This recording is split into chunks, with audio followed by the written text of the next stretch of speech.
আসসালামু আলাইকুম। চলে আসলাম আজকে আমাদের ছোট্ট আবারও মাছ ধরার জন্য।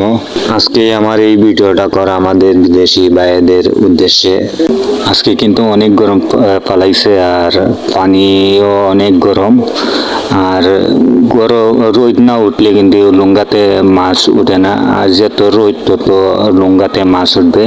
আমি আপনাদেরকে দেখাইতেছি, আপনারা আমার সঙ্গে থাকেন। আমি যেটুকু পারি চেষ্টা করতেছি আপনাদেরকে দেখানোর জন্য।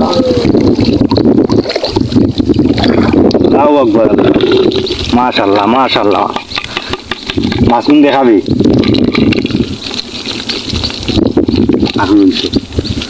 তো সাইডের বাক্কা মাছ আছে।